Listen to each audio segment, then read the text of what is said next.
Héctor Gonem. Héctor es especialista en Derecho Laboral y titular del estudio que lleva su nombre. Y Claudia Gorlino, ella es socia del estudio LS de Sociedad Anónima, así que con una amplia experiencia en todo lo que es el tema de auditorías. Así que me parece que ya fueron presentados. Arranquemos nomás. Bueno, por una cuestión de orden, como hacemos siempre, le vamos a pedir que todos se silencien mientras vayan los expositores comentando lo que nos tienen que contar. Y bueno, vamos a estar Daniela Faure y yo atentos al chat, así que cualquier pregunta que quieran hacer la pueden ir en la medida que van teniendo alguna duda, la van haciendo en el chat y en el momento en que los expositores vayan terminando o terminen, nosotros vamos a transmitir sus preguntas. Así que bueno, Héctor o Claudia, bueno, no sé. Héctor. ¿Se escucha? Perfecto. Bueno, una vez más, gracias a INTA, a toda la gente del equipo, bueno, y a Claudia, mi compañera de disertación en este caso, bueno, por habernos distinguido con este desafío. Ella es la segunda edición que hacemos de estas charlas. Hasta ahora han venido teniendo éxito y esperemos que esta no sea la excepción. Vamos al tema, así no nos aburrimos y lo hacemos lo más práctico posible. El objetivo de estos cursos es brindarles herramientas a los productores, a los profesionales relacionados con la producción, para que gestionen eficazmente, en este caso, los contratos de arrendamiento. Vamos a tocar algunos contratos conexos, pero no nos da el tiempo para explayarnos sobre otro tipo de contratos rurales que pueden quedar en la agenda para próximas charlas. Como ustedes saben, el marco regulatorio del arrendamiento rural es una antiquísima ley, la 13.246, que fue reformada, derogada. Nosotros todos sabemos que el tema del arrendamiento rural es un tema muy sensible desde el punto de vista político. Ha estado mucho en la agenda de políticos de todos los colores y de todas las ideologías. Lo cierto es que por esta discusión probablemente ideológica que hay acerca de todas estas cosas, las reformas realmente importantes sobre el régimen que lo ayornen, que lo modernicen al tema de los contratos de arrendamiento rural han quedado postergadas históricamente.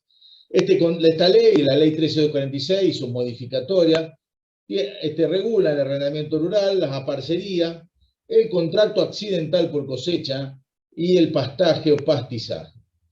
Los otros contratos, que le llamamos innominados, y que lo vamos a enumerar solamente desde el punto de vista ejemplificativo para no aburrirlos, son los otros contratos que están fuera de esta legislación: el de capitalización de hacienda, el engorde a corral o feedlot, es decir, la hotelería, mal llamada hotelería, bueno, la parcería, el joint venture agrario u otros contratos asociativos, por los cuales cada uno pone algo, uno pone el uso de la tierra, el otro pone las maquinarias, hay un socio que financia, por ejemplo, qué es lo que hacen los pools de siembra, ¿no?, en mayor escala.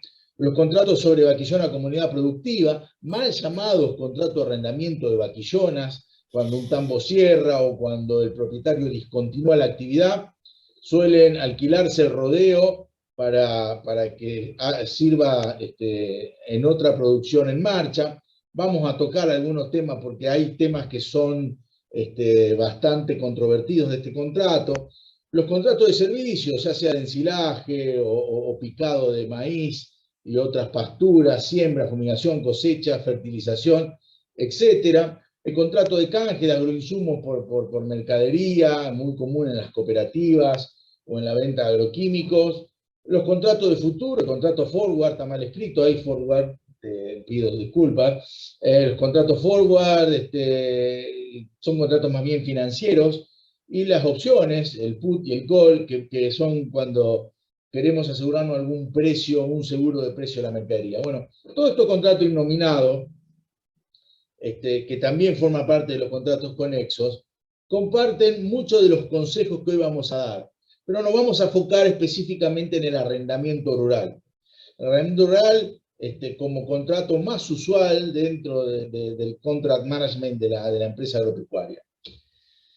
¿Qué temas vamos a tocar los arrendamientos rurales? Bueno, el tema de la carta oferta, del plazo mínimo y del plazo máximo, qué pasa con los inventarios, qué pasa con las mejoras, las cláusulas de renegociación, la rescisión, qué pasa cuando se vence el plazo y las partes continúan en la tenencia del predio, qué pasa con las pasturas perennes en ese caso, si se deben indemnizar o no, las prórrogas, el registro de contratos, y todo esto lleva, que lo va a desarrollar Claudia, atado todos los consejos y las cuestiones fiscales, no solamente legales, que van atadas a no solo al contrato de arrendamiento, sino a otro tipo de contratos conexos. Así que vamos a empezar ya.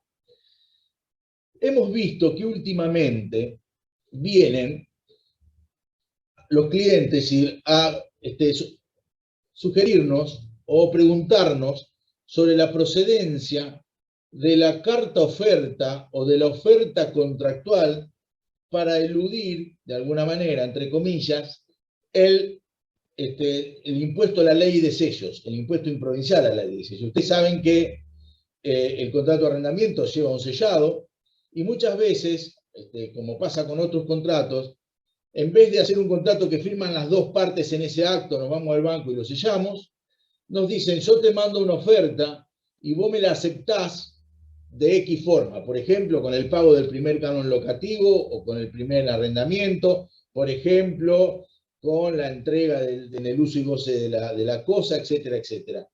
Claudia, ¿querés hacer algún comentario respecto del tema fiscal de esta ilusión?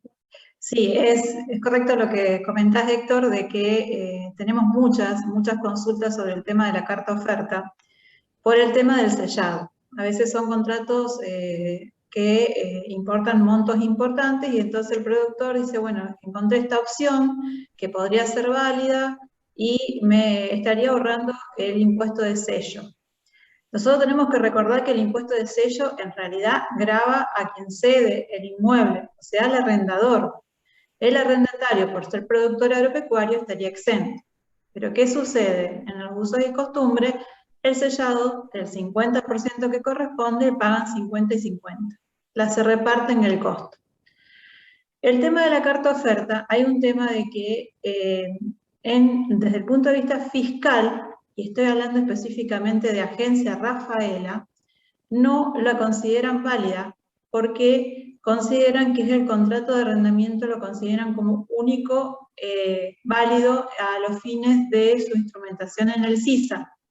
Solamente la permiten en el caso de una carta oferta entre padres e hijos o entre una sociedad anónima que alquila a los accionistas los inmuebles. Esos son los dos casos en los cuales estaría correctamente instrumentado el tema de la carta oferta. ¿Por qué? Porque atacan el tema del impuesto de sello. ¿Qué pasa? Desde que nosotros salimos de lo que era el registro fiscal de operadores de grano, el tema de los contratos no se lleva más a la FIP. ¿Qué hacemos? Directamente, cuando los informamos, se informan que después vamos a charlar en el CISA, se escanean y se suben a la página. Y AFIP no está controlando eso. Entonces, se está generalizando el uso de la carta oferta a los fines de no pagar el impuesto del sello. Pero hay toda una cuestión legal, que ahí Héctor se va a explayar, porque hay algunas cuestiones en la carta oferta que hay que tener en cuenta. Ahorramos el sellado, pero tal vez nos compramos algún problema legal a futuro. Como dijo Claudia, quien está grabado es el arrendador, pero quien generalmente debe exhibir el contrato, ya sea ante los organismos fiscales, en el CISA, que pueden cruzar información, hoy no lo hacen, pero hay casos de otras cosas que la API, por ejemplo, acá en Santa Fe, que es la Agencia Provincial de Impuestos, y la FIP cruzan información sobre ciertas cuestiones.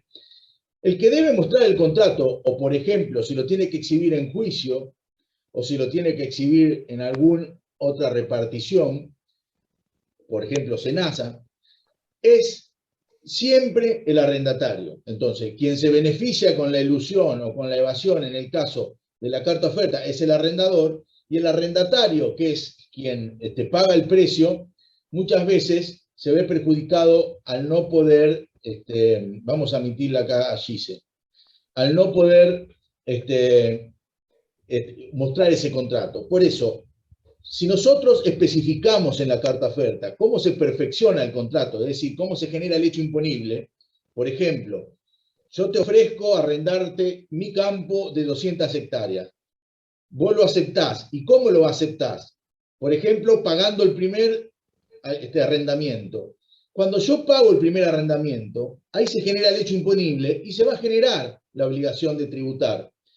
Y si no lo hago dentro de los 15 días, por omisión del deber formal, voy a tener que pagar una multa del 200% más los intereses, ¿no es cierto? A veces del 300%, perdón, en el caso del API, la ley de sellos. Entonces, nosotros, supongo que Claudia hacen lo mismo, no lo aconsejamos como metodología de contratación. Hay otros contratos que probablemente puedan correr ese riesgo, pero en el contrato de arrendamiento, sobre todo el productor agropecuario que tiene una alícuota menor que en general para los otros hechos imponibles, nos parece que a la larga puede salir mal. Entonces, lo mejor es el contrato escrito y certificado en el juez comunal, antes llamaba juez de paz, ahora se llama juez comunitario, o también por un escribano, con fecha cierta y sellado, ¿no es cierto? Bien. ¿Cuál es el plazo mínimo legal? Bueno, no quedan más dudas ahora, con la reforma de la ley de locaciones urbanas, el plazo mínimo legal, clarísimo, para un contrato de arrendamiento es de 3 años. La duda se genera respecto del plazo máximo.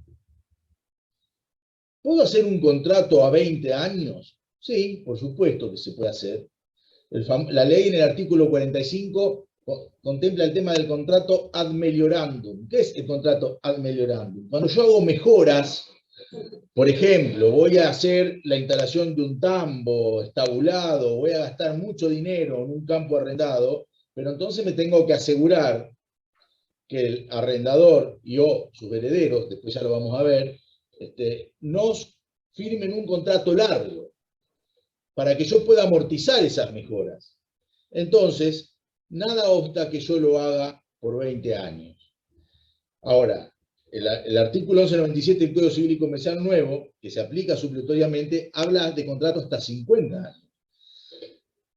¿Se puede hacer un contrato de arrendamiento a 50 años? Nosotros entendemos que no, que el límite lo pone el artículo 45 de la ley del plazo máximo de 20 años. Ahora bien, supongamos que alguno de nuestros oyentes, algún productor que nos está escuchando, diga, che, mirá, yo realmente necesitaría hacer un contrato por 10 años, por 15 años, asegurando, por ejemplo, una cláusula de estabilización del precio, que pueden ser los kilos de soja, los litros de leche, el kilo de novillo, o lo que fuera. Perfecto, se pueden hacer, pero nosotros aconsejamos que en ese caso se inscriban en el registro de la propiedad del inmueble. Los contratos de arrendamiento se pueden inscribir, en el registro general de la propiedad inmueble. ¿Y cómo hacemos? Es un trámite muy sencillo, el contrato tiene que estar sellado, certificado por un escribano, y se pueden inscribir. ¿Y para qué se inscriben? Se inscriben porque si en algún momento el arrendador vende el campo o se lo subastan en una subasta pública porque contrajo una deuda y se lo ejecutan en un remate, la persona que lo compra está obligada a respetar ese contrato porque estaba inscrito en el registro correspondiente. Desde la reforma del 2015 del Código Civil y Comercial hay otras opciones para securitizar las mejoras o amortizar la inversión en un campo ajeno, como puede ser, por ejemplo, el derecho real de superficie. ¿Y esto qué tiene de diferencia con el arrendamiento? Que se hace un plano, viene el agrimensor, hace un plano y constituye un derecho real de superficie sobre una parte físicamente determinada de ese campo. Por ejemplo, las instalaciones del tambo. ¿no es cierto?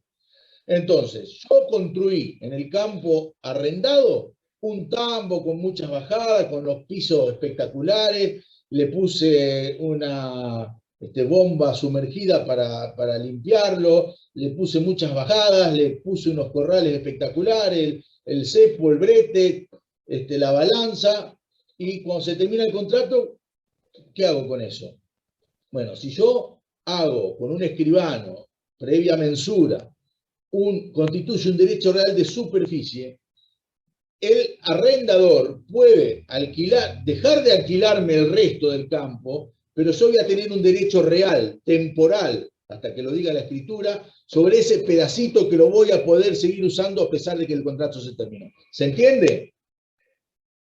Esta es otra herramienta que no es un arrendamiento, que está empezando a usar mucho para que los arrendatarios que hacen mejoras en un campo puedan amortizarla independientemente de la suerte del contrato. Bien. ¿Qué pasa con las mejoras en los campos? Yo le alquilo a este hombre hace 20 años, nunca tuvimos problemas, cada 3 años renovamos los contratos, nunca hubo un sí y un no. De repente hay que cambiar alambrados, hay que cambiar tranqueras, hay que, en fin, arreglar la casa habitación que se provee para el personal, etc. Y entonces aparecen problemas. Por otro lado, por ejemplo, si el contrato de arrendamiento tiene como fin último, por ejemplo, la ganadería, y los alambrados son necesarios para la actividad, y los alambrados se deterioran y el contrato no dice nada al respecto, bueno, ¿qué pasa? Son mejoras que se dicen necesarias. Si no tengo alambrados y hago ganadería o hago tamba, es una mejora necesaria. ¿Y qué puede ser el arrendatario? Puede notificarlo al arrendador para que realice la mejora, y si el arrendador no lo hace, la puede hacer por su cuenta y descontarlo de los alquileres. Ahora bien, estas mejoras no necesariamente pueden ser todas, porque si es una mejora útil, es decir, una mejora que le va a servir también al dueño del campo, pero que no es necesaria, como puede ser un alambrado para la ganadería o para el tambo, en este caso es una mejora útil, como por ejemplo una platea de hormigón para el tambo. Bueno, en este caso estas no son reembolsables, por más que me sirvan. Me tiene que permitir por escrito el arrendatario hacerla. Y ni hablar de las mejoras suntuarias. ¿Cuáles son las mejoras suntuarias? Aquellas que son de lujo, placer, por ejemplo, qué sé yo, si quiero hacer una pileta de natación. Vemos muchos problemas con este tema de las mejoras, y todos los problemas de mejora, ¿saben dónde se originan? Se originan en un mal inventario. La práctica de la negociación hace que yo me pongo de acuerdo con vos para alquilarte mi campo, y ¿qué dicen? Bueno, el alambrado, los 8 potreros con alambrado en buen estado de conservación, con su totalidad de 5 aguadas, 4 molinos, todo en funcionamiento, una casa de habitación en buen estado de conservación con la totalidad de sus herrajes y aberturas, bla, bla, bla, bla, bla. Firmo alegremente eso, y cuando me toca devolver el campo arrendado, tengo que devolverle en el mismo estado que lo recibí. Ese es el principio general. Y resulta que por firmar alegremente un inventario que no era real, tengo que indemnizar al propietario con una suma que es un dineral. También vemos cláusulas respecto a que el arrendatario mantendrá el campo libre de malezas. Y por ahí, incluso en los alambrados y sus adyacencias. Un día tuve un problema, un campo, se nos dio el caso de que un campo lleno de renovales de paraíso tenía esa cláusula de que había que mantenerlo limpio de renovales en los alambrados y sus adyacencias, y el pobre arrendatario tuvo que limpiarle todos los renovales de paraíso que había en todo el perímetro del campo, porque resulta que esta cláusula lo obligaba a mantener limpio al costado de los alambrados, incluso, ¿no es cierto?, fuera del perímetro del campo. porque los alambrados, la cuneta ya, o sea, es lo que excede el alambrado hacia afuera del perímetro del campo, no es el objeto arrendado. Sin embargo, si yo firmo una cláusula que voy a mantener limpia la adyacencia del perímetro del alambrado, se convierte en una cláusula obligatoria. Entonces, ojo con estas cláusulas y ojo con el inventario al inicio de cada relación locativa y de cada renovación, porque ¿qué pasa también generalmente? Agarramos el contrato, hicimos un contrato, lo renovamos, ¿qué hacemos? Copiamos el anterior, pero pasaron cosas.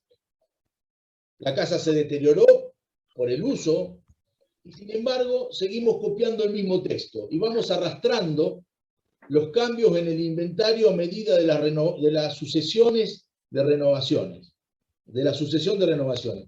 Esto después causa más de un dolor de cabeza. Las mejoras, por regla, salvo que sean necesarias, todas las demás hay que pactarlas con el arrendador. Las necesarias, si no dice nada del contrato, las puedo hacer y descontarlas del canon del arrendamiento.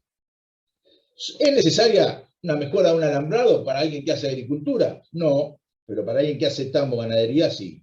Y así sucesivamente, ¿no? Lo mismo con las aguadas, con los molinos, etc. Generalmente está previsto en los contratos quién se hace cargo de estas cosas. Pero si no está previsto, hay que preverlo. Bueno, ahora con todo el tema de la pandemia del COVID, están de moda los conceptos de caso fortuito, de imprevisión.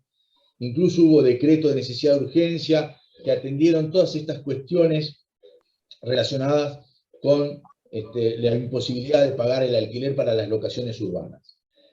La ley de arrendamiento tenía en su artículo 5, que está derogada, cláusulas de la revisión del precio, que decía que en caso de desastre climático, o ya sea por una inundación o por una gran sequía, u otro desastre climático, como por ejemplo incendios generalizados, o por ejemplo una caída de granizo fuera del usual, las partes podían rever el precio del contrato, pero esto está derogado. Hoy, si nosotros no los pactamos en el contrato, se tiene por no escrito.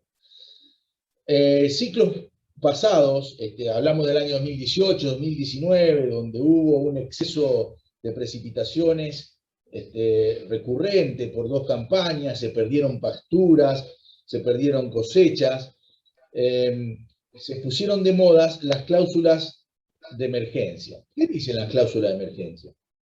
La cláusula de emergencia dice, bueno, en el caso de que la comuna correspondiente a la localización del predio arrendado declare el desastre o la emergencia agropecuaria, el arrendatario tendrá derecho a una reducción del 40% del precio de la locación, del arrendamiento. O las partes se sentarán a negociar un nuevo canon locativo. El mercado de los arrendamientos es uno de los más transparentes que hay. En general, cuando hay un hecho climático muy condicionante, en general las partes se sientan a charlar y en general hay un acuerdo sobre esto.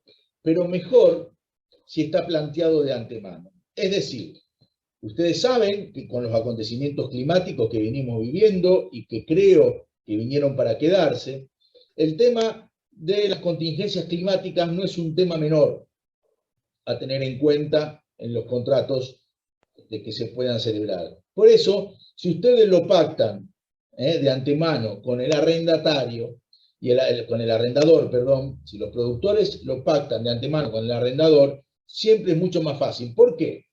Porque el artículo 1203 del Código Civil, que se aplica supletoriamente, dice que, y del 1730 dice que el caso fortuito o la fuerza mayor, que en nuestros derechos son sinónimos, es un hecho imprevisible que no se pudo prever, o que si se pudo prever no se pudo evitar. ¿Está claro? Y si ustedes me dicen, a ver, una sequía o una inundación, ¿son previsibles? No, no lo puedo prever.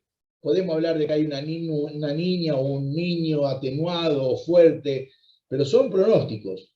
No se pueden prever. Ahora, para ambos casos, se exige que este riesgo sea ajeno a la actividad. Y esto también para la teoría de la imprevisión del artículo 1091, que es una alteración extraordinaria en las circunstancias que llevaron a cabo el fin de la contratación. Ahora, yo les pregunto, ¿la sequía o la inundación es un hecho ajeno a un agricultor o a un tambero? Bueno, yo creo que no, y la jurisprudencia también.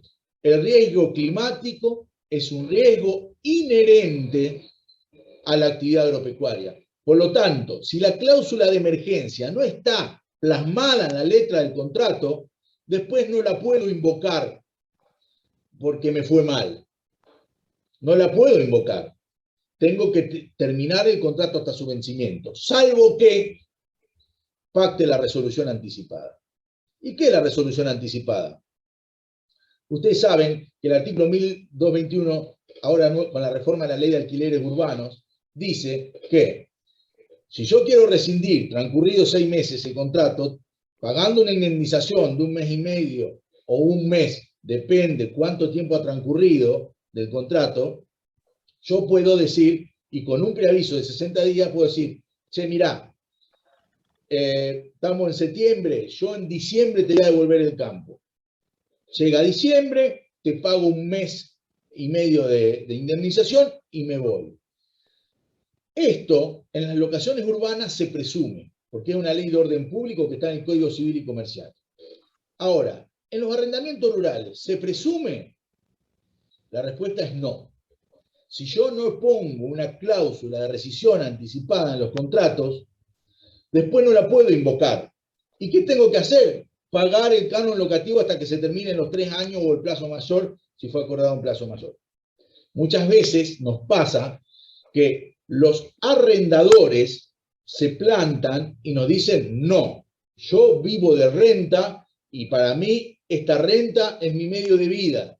Por lo tanto, yo no te acepto una resolución anticipada y mucho menos una cláusula de emergencia climática. Ahora, ojo con esto, la resolución anticipada no se presume y no se aplica supletoriamente, por lo tanto tiene que ser pactada en todos los contratos. Por eso aquí en este slide le ponemos que hay que pactar no solo las cláusulas de emergencia, sino una cláusula de rescisión unilateral anticipada. ¿Por qué? ¿Por qué? Porque si yo no me aceptaron la cláusula de emergencia, ¿qué hago? A lo sumo tendré que estar 2 meses más y avisar con 1 mes y medio y devolver el campo. Pero acoto el perjuicio que sufro, si no me tengo que quedar esperando hasta que termine el plazo contractual y pagar el alquiler que fue convenido. Hay una alternativa también que es pactar una renegociación obligatoria del precio. Esa renegociación obligatoria, en caso, por ejemplo, de desastre o emergencia climática o circunstancias extraordinarias, por ejemplo, ¿qué sería caso fortuito? Y, por ejemplo, que el gobierno aumente las retenciones a un 60% para el que hace agricultura. ¿Es caso fortuito? Sí, porque yo no pude prever eso. No me cierra el negocio, puedo plantear la resolución o la revisión del precio. Ahora, no lo puedo plantear por un riesgo climático porque es un riesgo inherente.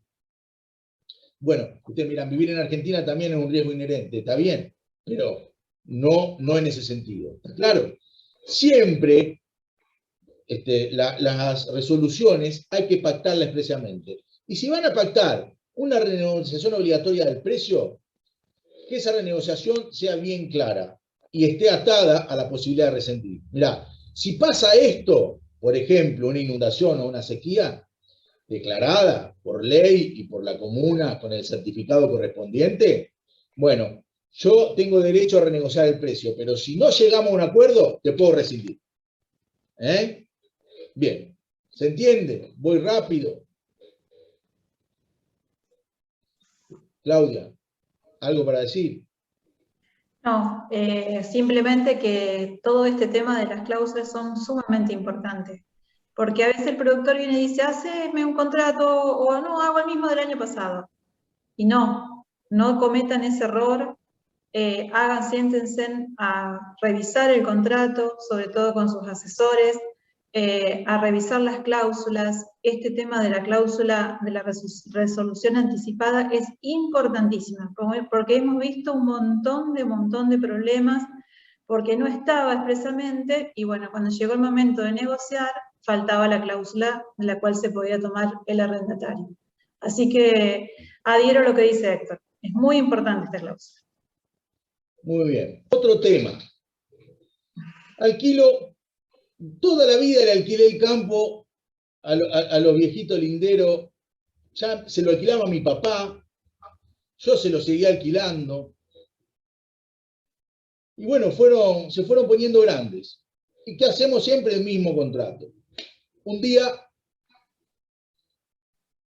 fallece uno de los dueños del campo, que previendo ya, como hacemos generalmente en las planificaciones familiares, el hecho de su fallecimiento, había hecho donación de ese campo a los hijos y tenía solamente el usufructo. Como todos los años me lo alquilaba él. Yo tengo planificada mi producción con ese campo dentro de las tierras a sembrar, por ejemplo, y me encuentro con el fallecimiento del titular, del usufructuario. Recibo una carta documento que me dice: intimo plazo de 30 días, y yo al día siguiente de levantar la cosecha me entregue la tenencia del campo por muerte del usufructuario. Le digo: pero pará, si me quedan 2 años más de contrato. Pero no. La muerte del usufructuario es uno de los casos que extingue el contrato de pleno derecho. ¿Y pero cómo? A ver, ¿te firmaron los hijos el contrato? No. Bueno, entonces no tenés más contrato. Levantá el trigo ahora en diciembre y entregalo. Porque el arrendamiento se extingue con la finalización del usufructo. Entonces, ¿qué tenemos que hacer? Si nosotros alquilamos a personas que han donado a sus hijos el inmueble, tengamos la precaución de que los nudos propietarios firmen también el contrato y se obliguen a respetarlo hasta su vencimiento. Ese es otro de los datos que muchas veces pasa y que tenemos que tener en cuenta. Y también tenemos que tener en cuenta el derecho de acrecer entre los cónyuges. Porque, por ejemplo, si yo recibí ese campo por herencia de mi padre, lo alquilo, me muero, y no constituye un derecho para crecer de mi esposa, el contrato termina conmigo. Sin embargo, si acrece la cónyuge supérstite, con la firma de ambos ya puede ser suficiente. Entonces, ¿qué hay que hacer?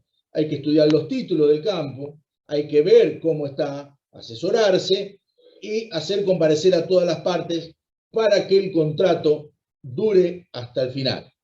¿Me explico? Bien. ¿Qué pasa cuando se vence el contrato y no lo renovamos? Mirá, el contrato vence en diciembre, yo te deposito a la CBU todos los meses, o te deposito en la mutual del pueblo, no hay ni un sí ni un no, vos seguís sembrando, la cuestión que nos olvidamos de renovar el contrato que se venció en el 2019.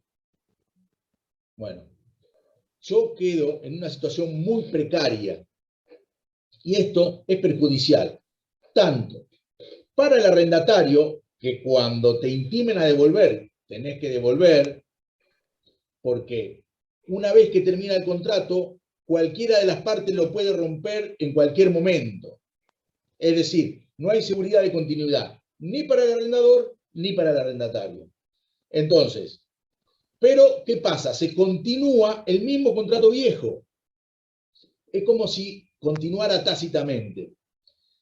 Sigue vigente sí, porque las partes recíprocamente siguieron comportándose como si el contrato no existiera. No hay tácita reconducción. Es decir, no se genera un contrato nuevo por 3 años. No. En el contrato asociativo de explotación tambera sí, ya lo vamos a ver la próxima clase o seminario o webinar, como se llama. Ahora, entonces, yo tengo este problema de que no firmé más el contrato. Y el arrendador me dice, bueno, escuchá, hace 1 año y medio que está sin contrato, entregámelo ahora el mes que viene. No, pero escuchame, si tengo las alfalfas y las planté, las planté antes de ayer. Y bueno, jodete, porque no tenés contrato. Bueno, ahí se genera otro problema, que es la indemnización de las pasturas perennes.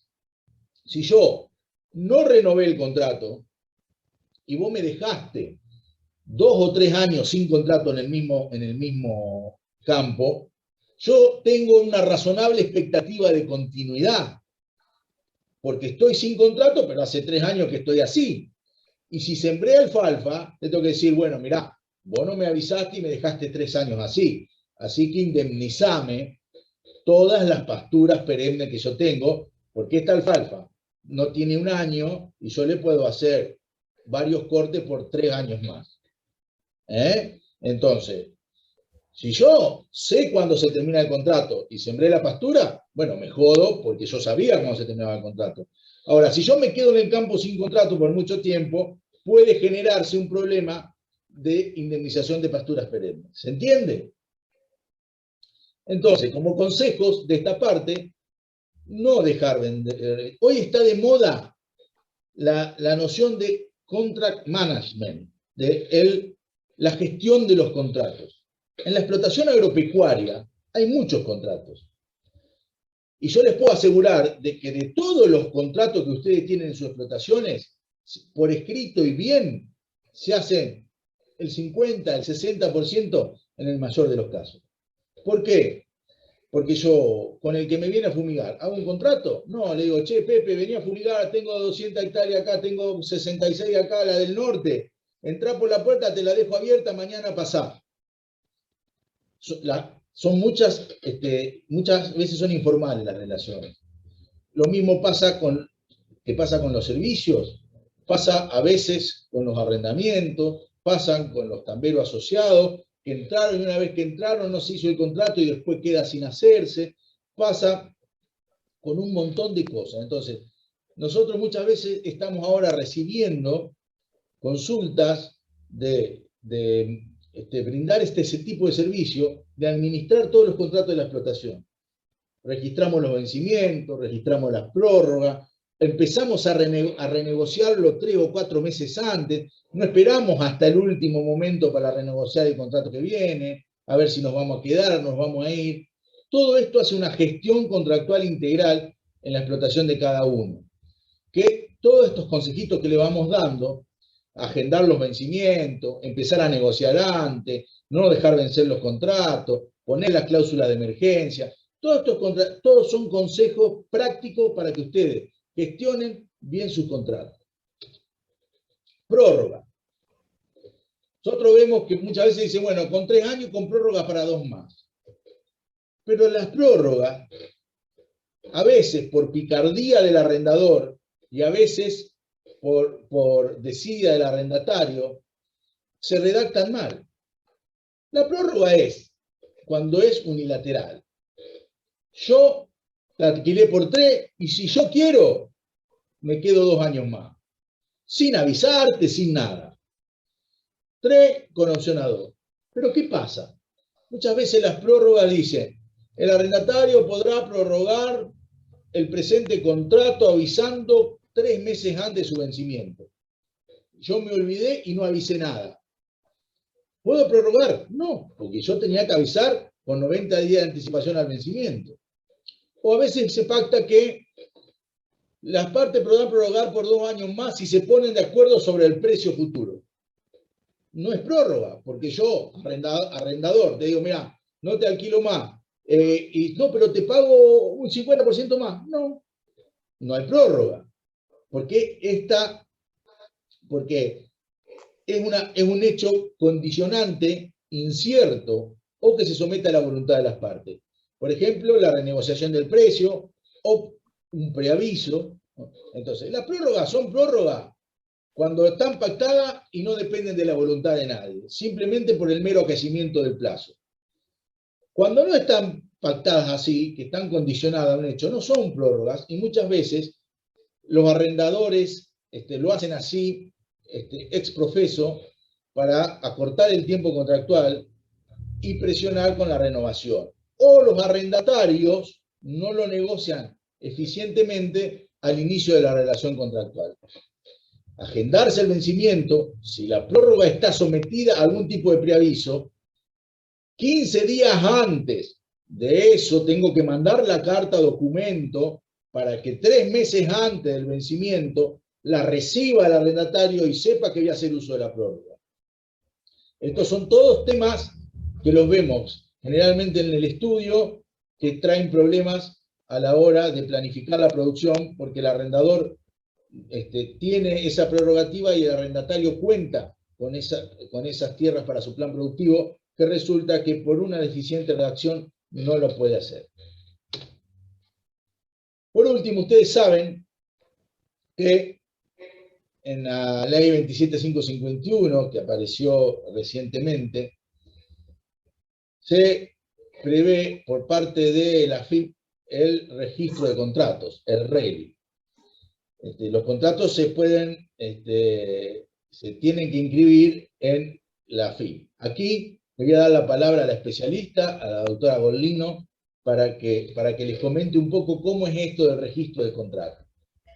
Bueno, este nuevo registro, el problema que tiene es que no nos exime de continuar registrándonos en el CISA a los productores, o sea, al arrendatario. Entonces, hay acá un doble registro. El registro de contratos en el RELI es obligación del arrendador, pero no hay una sanción si no lo hace. O sea, simplemente hay una cuestión formal, que no cumple con una formalidad, pero no hay una sanción si no lo inscribe en el RELI. Y el arrendatario lo puede hacer de una manera voluntaria, lo puede hacer si quiere. El tema es que la obligación hoy está impuesta al arrendador.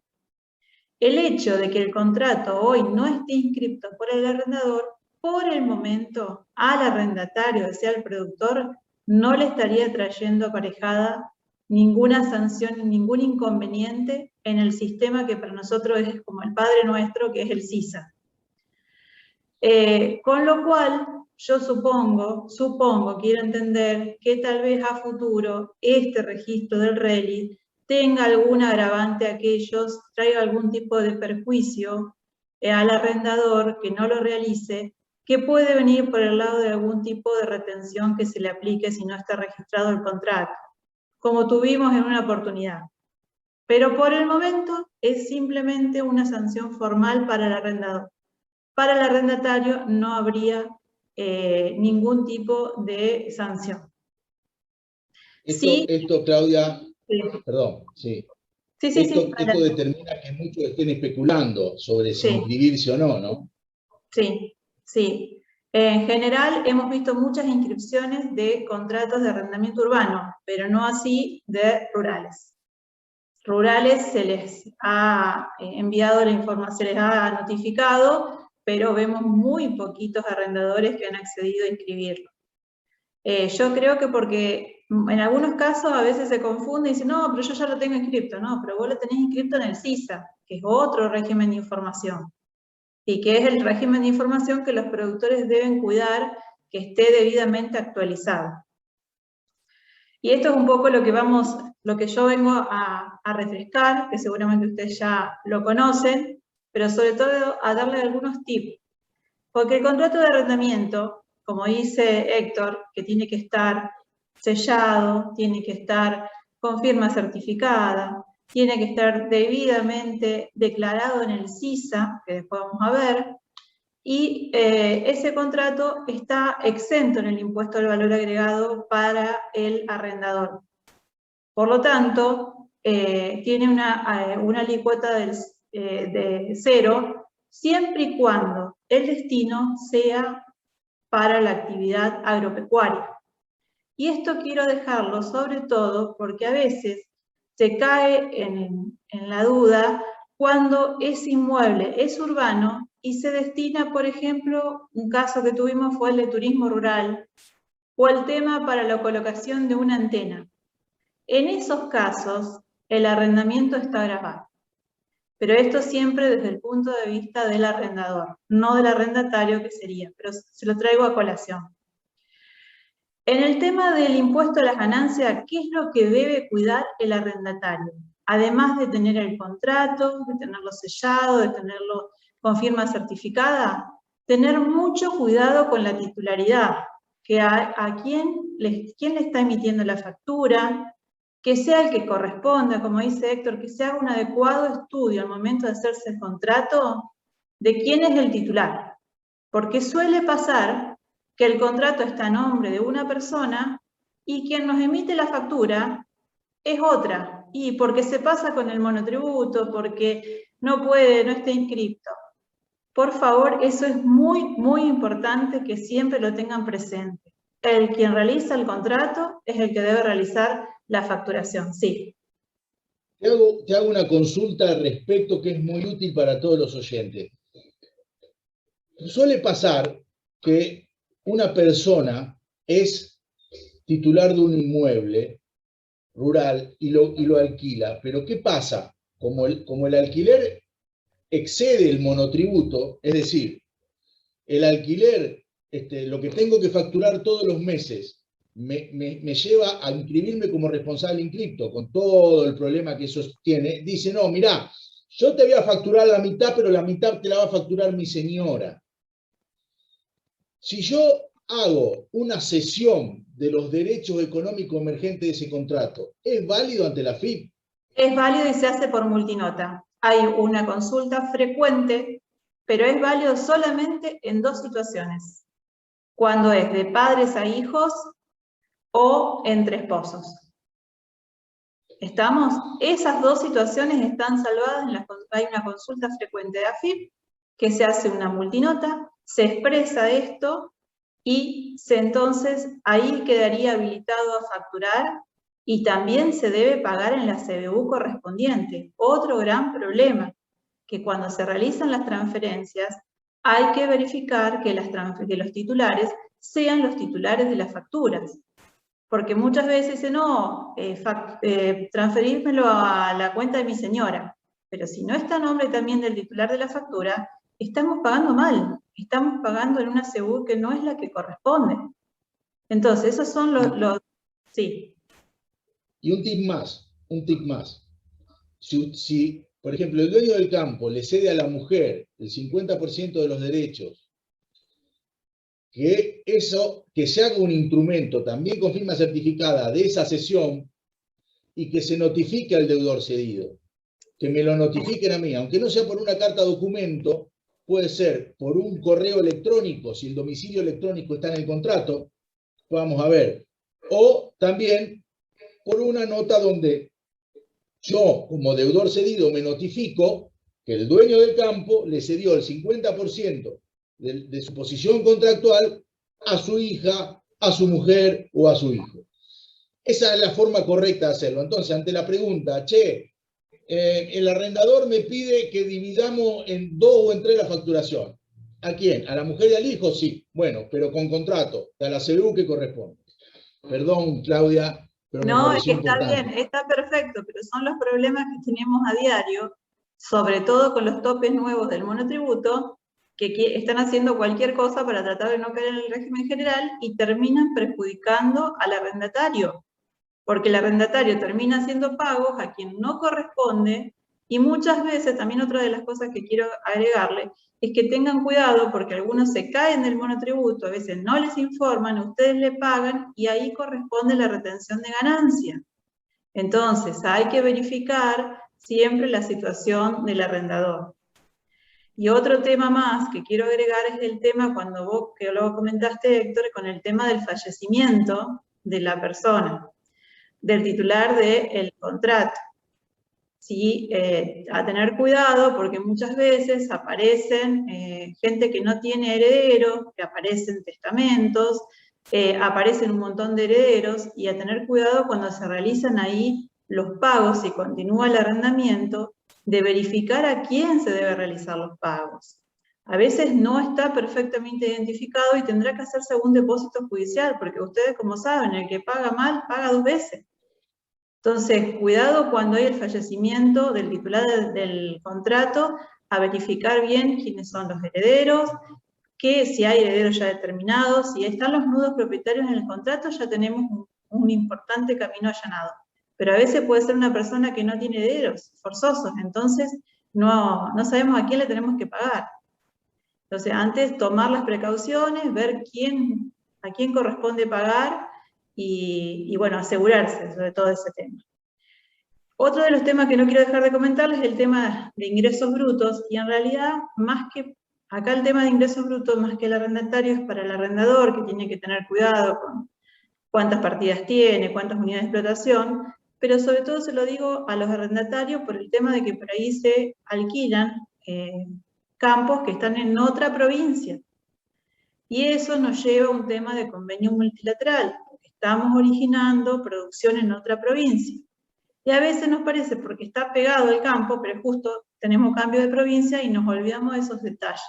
A tener en cuenta, porque sobre todo ahora, cuando tomó el tema de la carta de porte electrónica y demás, los orígenes con el tema del RUP van a quedar perfectamente, perdón, del RESPA, van a quedar perfectamente determinados. O sea que le va a ser muy fácil a los fiscos agarrarnos con el tema de producción en otras provincias. Les los recuerdo porque es un tema que a veces, como acá en la provincia de Santa Fe estamos exentos, no lo tenemos en cuenta. Y esto se da tanto en el arrendamiento, con el tema también, estoy viendo mucho movimiento con el tema de producción de leche también, que se cruzan de provincia y eso también es un tema. Lo traigo a colación simplemente como comentario.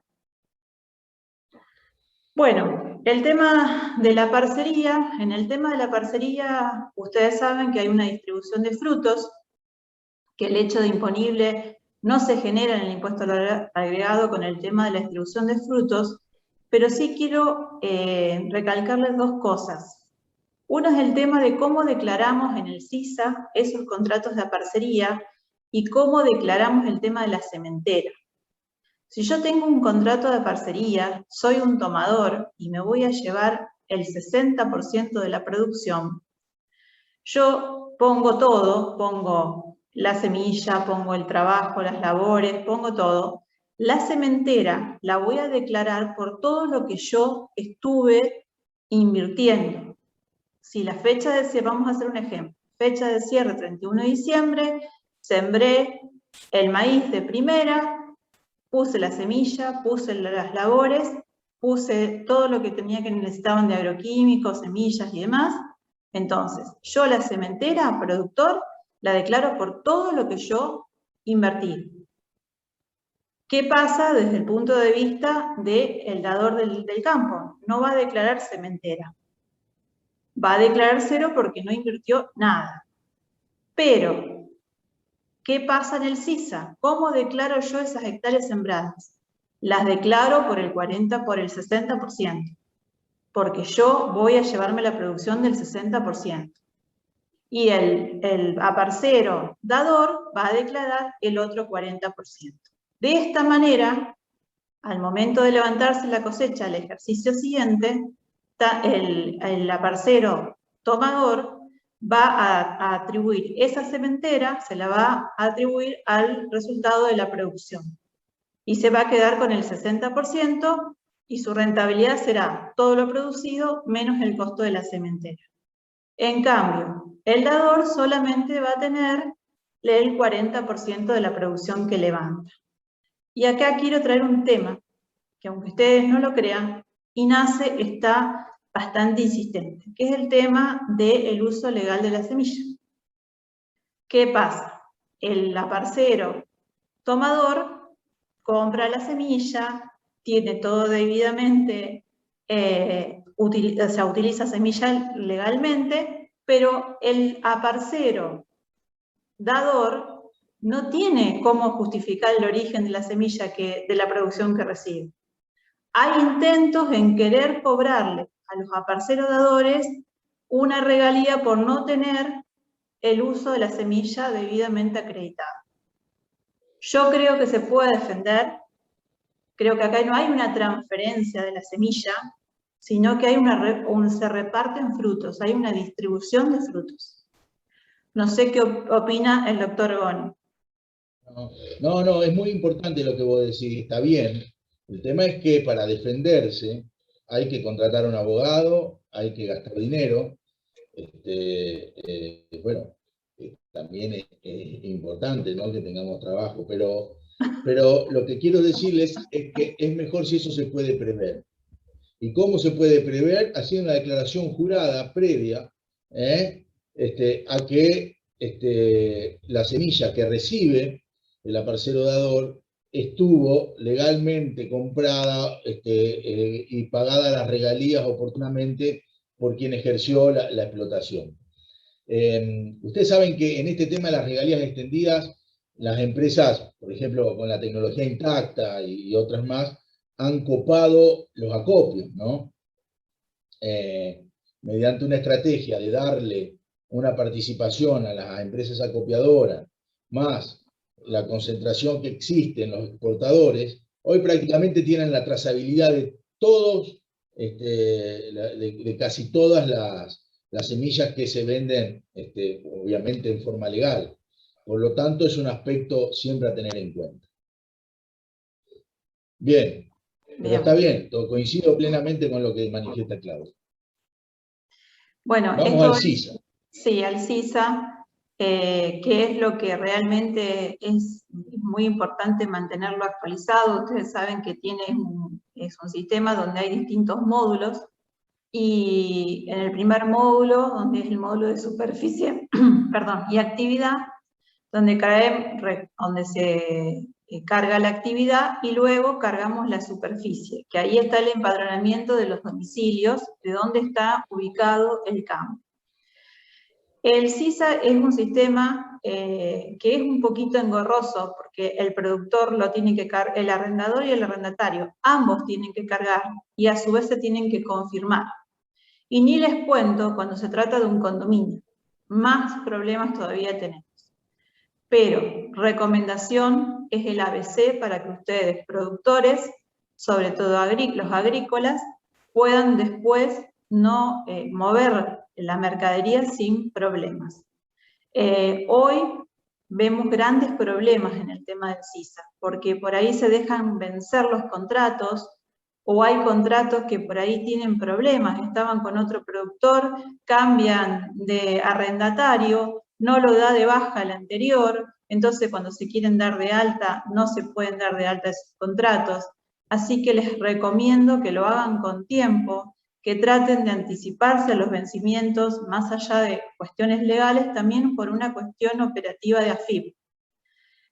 Hoy es importante que los contratos estén actualizados porque es lo que nos da la superficie que nosotros disponemos para producir. Y una recomendación, los contratos agrícolas y también los contratos ganaderos, donde se hace agricultura, tienen que inscribirse. Porque después ustedes producen maíz, lo quieren trasladar y no tienen habilitado el origen en ese caso. Y todo esto va de la mano con el tema de los RESPA. Ustedes vieron que es todo un caminito. Se genera el RESPA, después se genera el CISA. El RESPA está asociado a un campo. Ese campo está declarado en el CISA con las hectáreas, y después el CISA tiene una segunda parte, un segundo módulo, podemos decir, que es donde ustedes van a declarar también el tema de las hectáreas sembradas. Todo eso le va a dar a ustedes la capacidad de producción, y esa capacidad de producción es lo que AFIP controla para darle las cartas de porte a ustedes. Anteriormente, ¿qué pasaba? Nosotros imprimíamos la carta de porte, ahora va a ser electrónico directamente en la carta de porte, pero el sistema de validación va a ser el mismo. Lo que sí, por eso recomiendo que revisen, estamos en un momento apropiado en estos 2 meses, de controlar que estén todos los contratos vigentes, que estén las hectáreas vigentes. Se nos viene el tema de la cosecha fina, tenemos que tener en orden, porque nos puede pasar que se nos haya caído un contrato, que nos puedan tal vez habilitar la carta de porte, pero cuando llegamos al momento de liquidación en el acopio, nos dicen que no tenemos capacidad suficiente. no tenemos capacidad de producción. Ese fue un caso que nos pasó el otro día, que pasó el control de las cartas de porte, pero cuando llegó al control del acopio, automáticamente AFIP le dice no puede liquidar porque no tiene capacidad suficiente. Entonces, fíjense en la importancia de mantener actualizados los contratos en el CISA. Mantener actualizado, ¿qué te significa?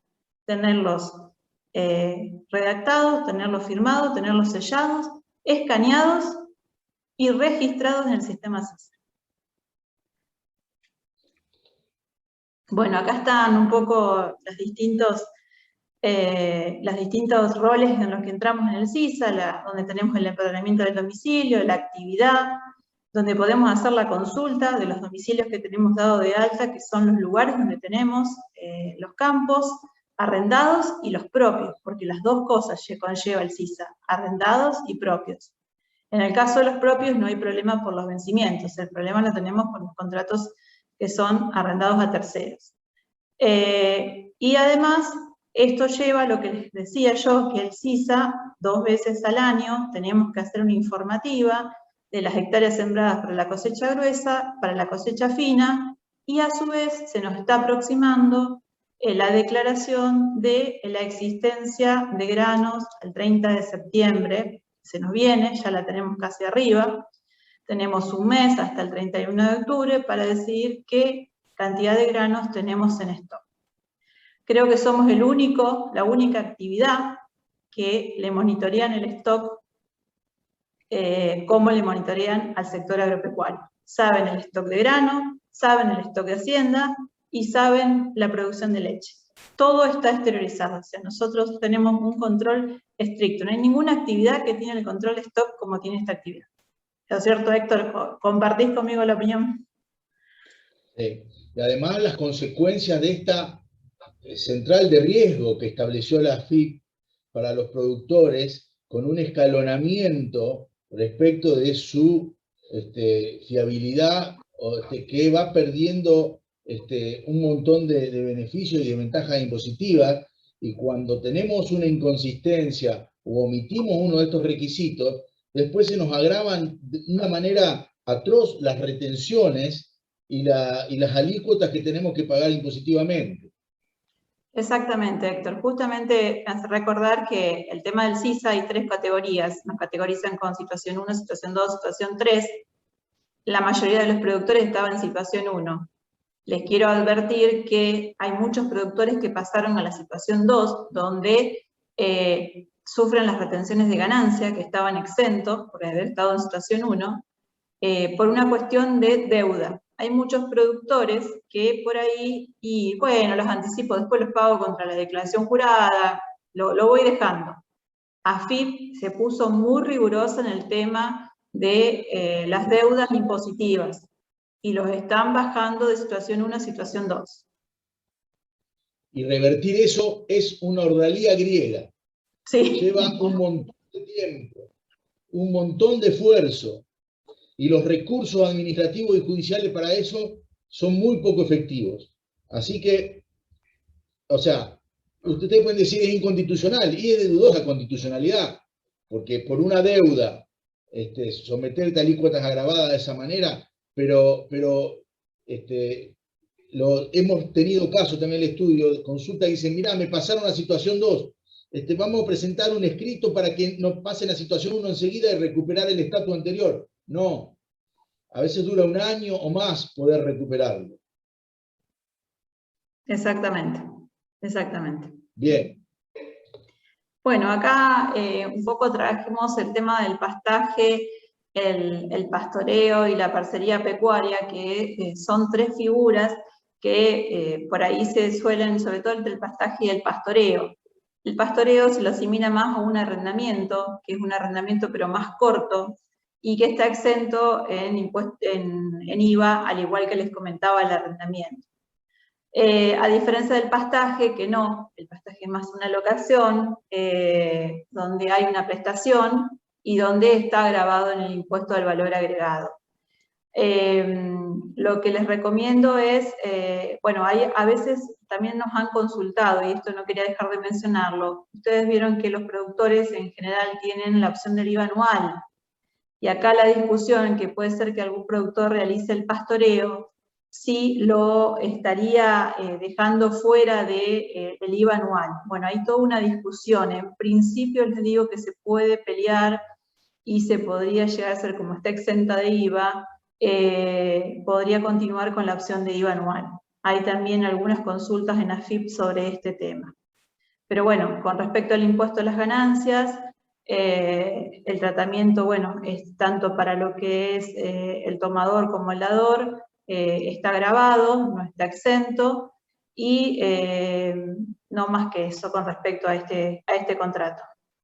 Si pasamos al siguiente, bueno, Bien. acá tenemos el alquiler de vaquillones. Vamos a referirnos al mal llamado alquiler de vaquillón a comunidad productiva. Se nos han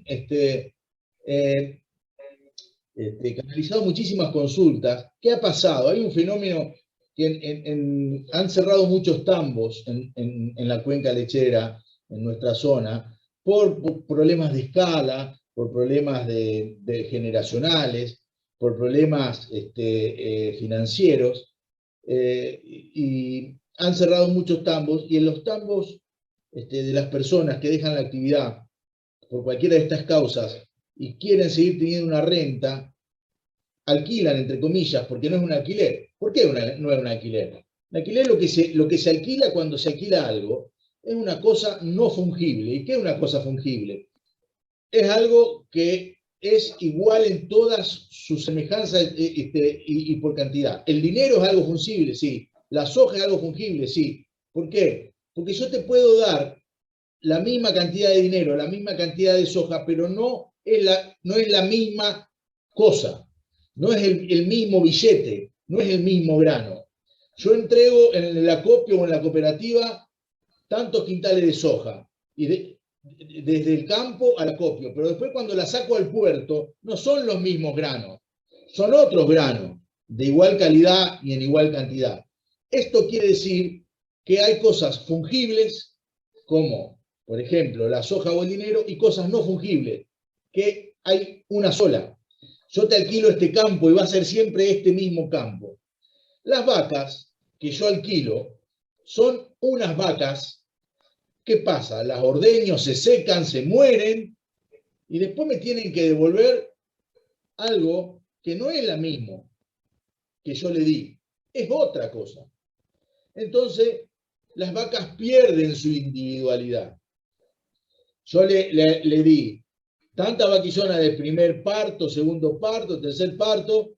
¿Qué pasa? Las más viejas, yo sigo pagando, por ejemplo, 60 litros de leche por mes por cada vaca, y las vacas van falleciendo, van teniendo cría, van teniendo terneros, y todo esto genera una dinámica contractual que, tanto desde el punto de vista fiscal, la facturación de dichas vacas, como desde el punto de vista negocial, se vuelve muy compleja.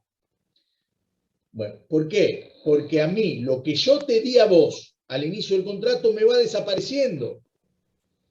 Y va a llegar un momento que no tengo nada. Solamente voy a tener el derecho, y depende cómo está escrito, a cobrar una suma de dinero como indemnización por haberte dado esas vacas. No es el precio, porque la vaca ya no está. Yo no te estoy pagando el precio de lo que te di. La vaca se murió. Te estoy pagando una indemnización por haber usado tu vaca y porque tu vaca ya no esté más. Entonces, esto genera un problema jurídico importante, porque a veces los contratos no están bien redactados, y a la finalización del contrato, la persona que quiere cobrar y recuperar su activo no lo puede hacer. También hay que pactar qué pasa con la mortalidad, o sea, de las vacas a medida que se van muriendo y van desapareciendo de este RENSPA, porque, ojo, cuando hacemos este tipo de contrato, para poder recuperar el capital que damos en confianza del arrendatario, entre comillas, tenemos que hacer un RENSPA como pastajero en el campo de destino, para que las vacas sigan siendo nuestras. Porque si estas vacas desaparecieron de mi respa y no aparecieron en ningún otro respa, estoy bastante complicado. Entonces, supongamos que yo lo hago bien, hago un contrato bien redactado, escrito, hago un respa pastajero en el campo de destino, paso las vacas a ese campo, las vacas se van muriendo. ¿Qué pasa? A medida que se van muriendo, yo pierdo. ¿Y qué es lo que facturo después? No facturo. Bien, ya se lo vamos a preguntar a Claudia. Es muy importante en este tipo de contratos pactar la opción o de compra o de devolución en especie. A mí no me gusta la segunda opción, porque cuando te devuelven nunca te van a devolver lo mismo que vos les diste. Tengo un amigo que dice, mirá, el contrato de vaquillones es complicado, porque el que te las alquila es porque no las puede comprar. Y difícilmente te la pueda pagar al final, salvo que le vaya muy bien. Por eso es muy importante securitizar, como dice abajo, el cumplimiento de este tipo de contratos. Primero, fijarse bien a quién le voy a alquilar y si me va a poder pagar. Sobre todo, si me va a poder pagar cuando se termine el contrato. Después, tomar la securitización. ¿Y qué securitizar? Fianza, prenda, algún tipo de garantía para que esto sea cumplible no solo por el tomador de las vacas, sino también por terceras personas obligadas al cumplimiento del contrato. Y después, por último, hay un último aspecto jurídico de este tema. Si la vaca cruza el camino y la choca un auto, ¿quién es el responsable? Y están en mi respa. Yo te las alquilé, la vaca es mía. Si la vaca es mía, se presume también la responsabilidad mía. Bueno, hay que incluir cláusulas de limitación o exoneración de la responsabilidad por el dueño o guardián del rodeo. Claudia, ¿algo para agregar respecto de la... Yo quiero agregar lo siguiente, que en el tema de los alquileres de vaquillones muchas veces también comienzan, ¿por qué? Porque cuando se termina con una explotación, o sea, se cierra la actividad de producción de leche, porque se decide alquilar el campo y salir de la actividad, es sumamente gravoso para el productor. ¿Por qué? Porque si vende la hacienda, va a pagar el 35% del valor de la venta de hacienda. Entonces se recurre, no siempre es el caso, pero en algunos casos se recurre a este tipo de alquiler para distribuirlo en 2 ejercicios del tema del impacto fiscal. Y después se termina vendiendo la hacienda y facturando, porque en más o menos, en términos de un año y medio, más o menos la cantidad de hacienda se mantiene. Pero es lo que dice Héctor. Yo tengo un respa, que si lo llevo a varios años, ese respa va a ir muriendo hacienda y me voy a ir quedando sin hacienda. Entonces, cuando yo tengo que facturar, cuando se termina ese contrato, y tengo que recuperar esa hacienda o ese valor, ¿qué voy a facturar? No puedo facturar prácticamente hacienda porque no tengo ya la hacienda disponible en mi respa. Entonces muchas veces se recurre a la figura de una indemnización o demás. Pero le diría que en muchos casos este formato lo están utilizando simplemente para diferir la salida de la actividad lechera. Bien, muy bien. Creo que tema de capitalización de hacienda, sí, Héctor. Es un poco lo que habíamos charlado, la capitalización de hacienda, ustedes vieron que le dan a un tomador hacienda para que se la engorde y demás, y luego después se hace el reparto de kilos en lo que es la invernada, y el hecho generador, a ver, ¿cómo es? El tomador, si lo vemos desde el punto de vista del IVA, va a tener el crédito fiscal por todos los insumos que haya utilizado para la crianza de esa hacienda, para la alimentación, y el débito fiscal por la factura que le haga al concedente, que es el dueño de la hacienda, por su participación en el engorde. ¿Y cuándo se genera ese débito fiscal? ¿En qué momento? Y generalmente cuando se vende la hacienda por parte del concedente a terceros. En el tema de las crías, generalmente se reparten las crías y el débito fiscal directamente se genera al momento que se venden esas crías, no al momento del reparto, ¿no? Bueno, otro de los contratos, sí, perdón. No. Otro de los Este esquema que vimos sí, puede ser aplicable también a los contratos de alquiler de vaquillones. exactamente, exactamente. Otro de los temas es el tema del servicio de hotelería o los feedlot. Bueno, acá ¿qué pasa? Acá se lo considera el feedlot como un servicio, o sea, yo le entrego la hacienda y pago como una estadía por día o por mes de esa hacienda. Acá se considera que hay una prestación de servicio del punto de impuesto al valor agregado y está grabada. ¿Qué pasa? Eso está grabado, a diferencia que por ahí en el tema de la capitalización de Hacienda, a una alícuota general. Entonces ahí tenemos una diferencia de alícuota. Pero a su vez, en el tema de los feedlot, están habiendo algunos problemas e intentos del fisco en ser más gravoso el tema de las alícuotas que le aplican a la prestación de servicio.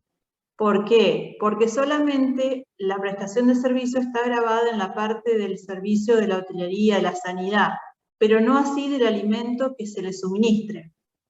Y hubo intentos, creo que fue en la provincia de Santa Fe, no sé si fue en Rosario, en querer grabar, además de eso, el 4,5 de todo el concepto de alimento que le provee el feedlot. Lo cual, bueno, salieron, después la verdad que no sé cómo terminó el caso, pero sí intentaban grabar porque consideraban que también formaba parte de la prestación de servicio el tema del alimento. Siempre un pasito más. No, y además, convengamos que la actividad del feedlot está muy subordinada a los vaivenes de la cotización de los granos. Sí, entonces, por ahí los feedloteros tienen un buen margen y por ahí se les da vuelta en días, con lo cual agrega un elemento más la incertidumbre del negocio, ¿no? Uh-huh. Bien, bueno, también los contratos de servicios. Yo les pregunto al auditorio que tenemos, que ya se nos debe estar aburriendo, así que vamos a ir terminando. ¿Cuántos de ustedes bajan a papel el contrato con el de la fumigadora, con el de la picadora, con que les siembra o que les cosecha, con los asesores, los agrónomos, los veterinarios? Ninguno. ¿Qué estamos viendo nosotros? Muchos casos de solidaridad laboral. Ustedes saben, acá particularmente en Santa Fe, hay muchísimas inspecciones de la UATRE ahora. ¿Por qué?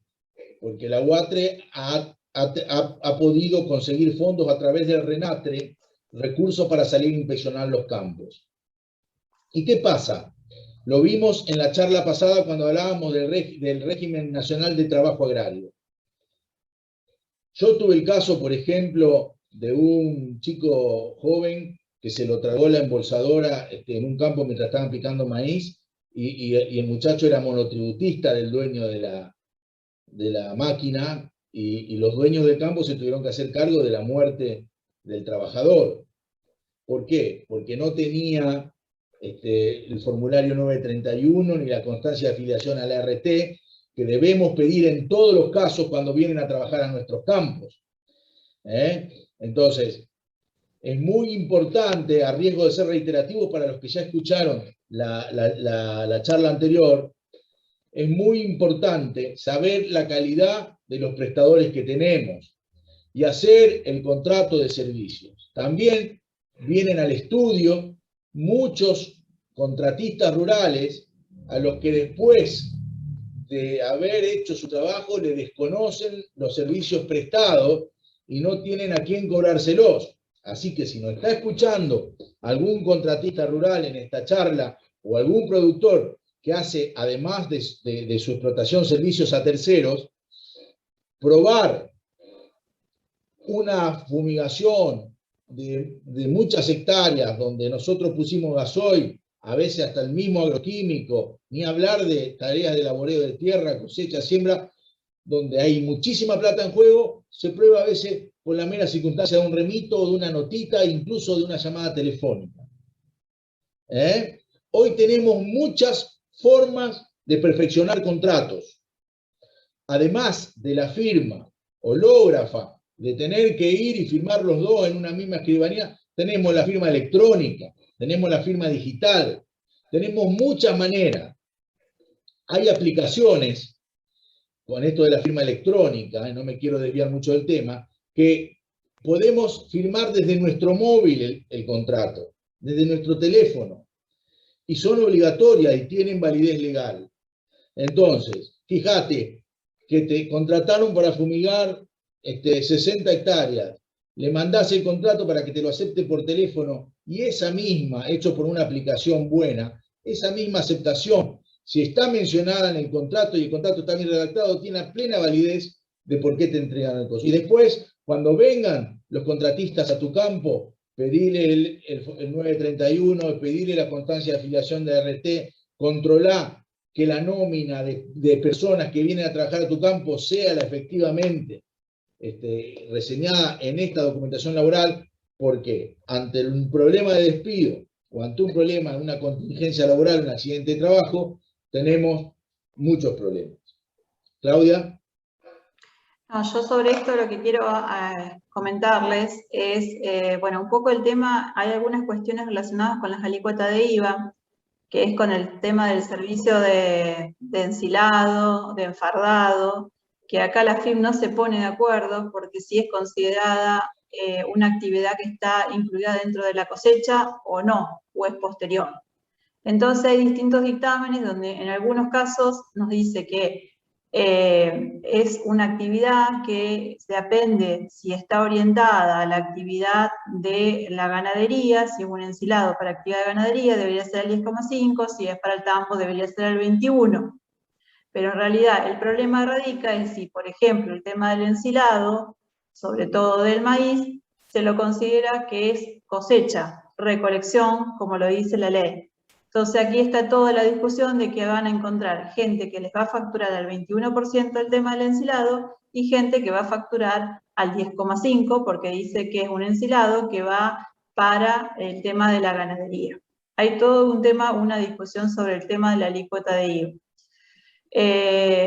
Coincido con Héctor, que es un tema bastante controvertido, el tema de las prestaciones de servicio.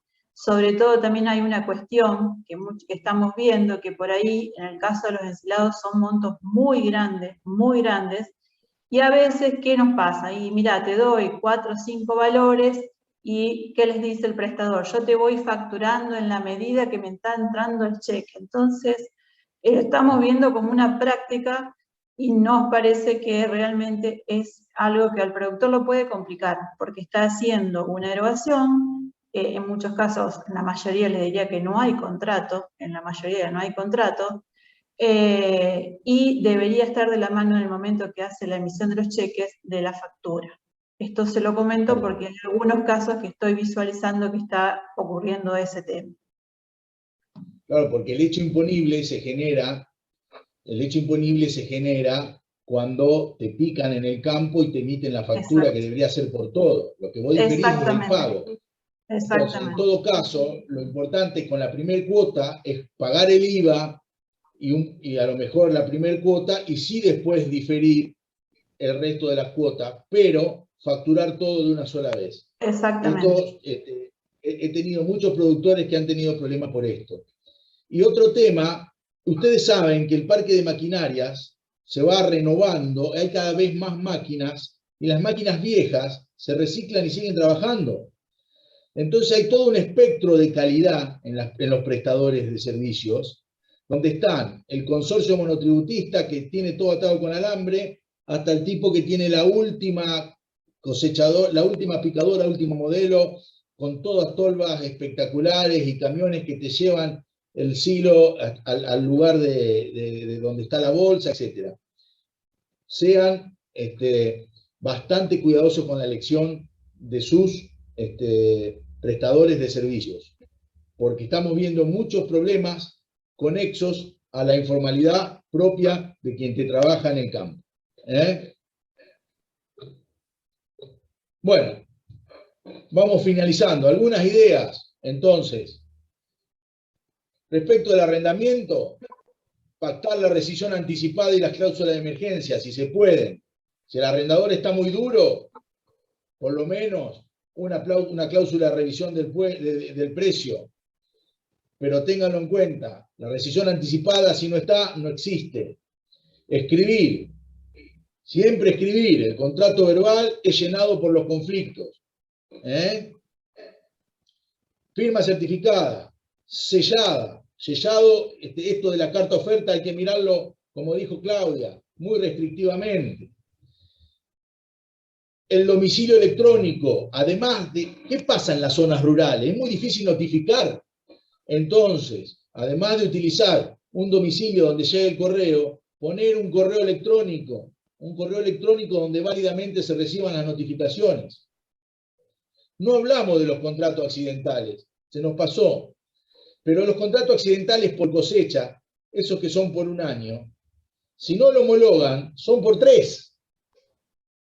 No se coman la curva y homologuen los contratos accidentales, porque si no lo homologan, el contrato sigue, salvo que haya buena voluntad a 2 partes y decir, bueno, mirá, listo, un trigo y una soja y te lo devuelvo, pero si no, puede pasar que le diga al arrendatario, al arrendador, me quedo 2 años más porque no está homologado.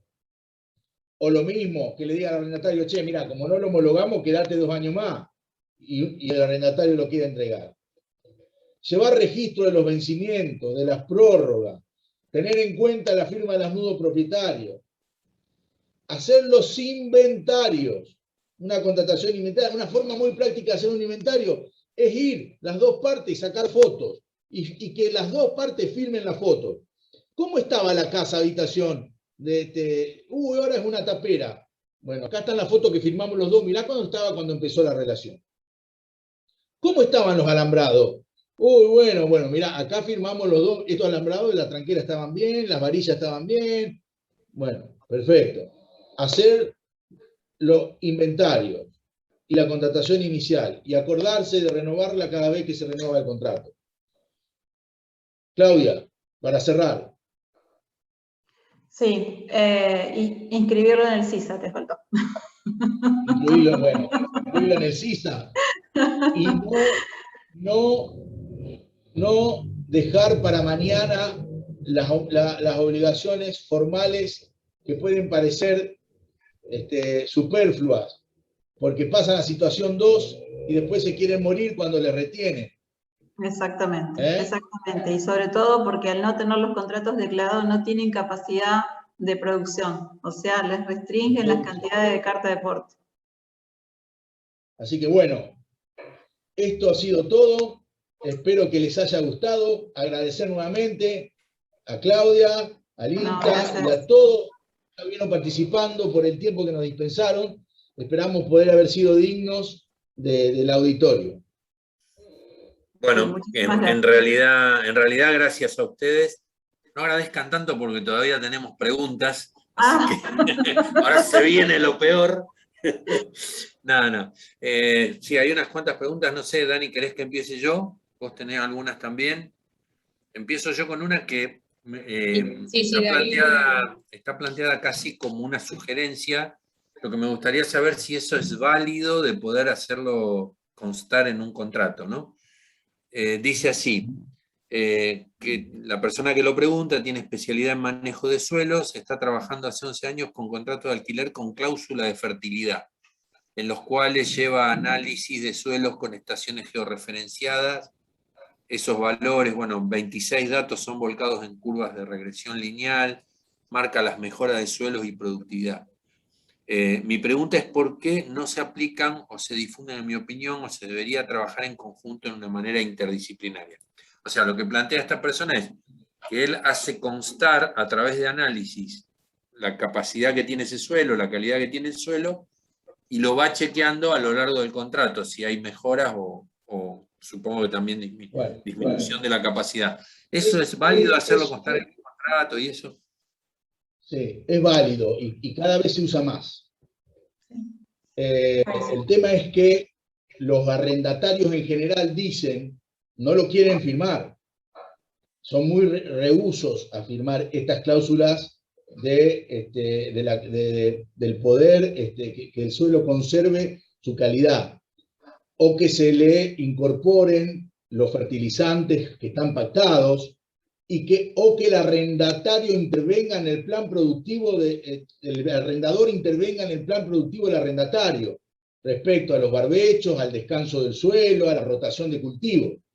Es muy acotado lo que dice esta persona, y lo digo algo más. O sea, el tema es que los laboratorios de suelos son cada vez más específicos y cada vez tienen mayor capacidad técnica para evaluar la degradación del suelo y para evaluar la irracionalidad de las explotaciones, sobre todo las explotaciones agrícolas, que tienen muchísimo más impacto en este tema.